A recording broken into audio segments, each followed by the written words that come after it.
भाग 2मध्ये आपण मागील बाजूच्या फ्रेमचे सर्व काम पूर्ण केले. आता आपण भाग 3मध्ये साईडच्या बाजूचे काम पूर्ण करणार आहोत. त्यासाठी साईडला आपण 3 घंटी वापरणार आहोत.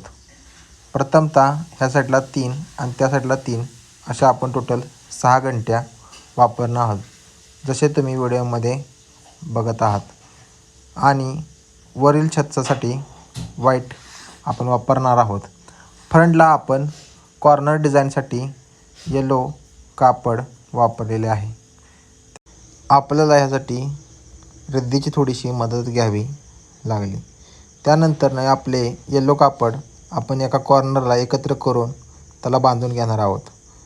आणि छतासाठी आपण व्हाईट कापड वापरलेले आहे.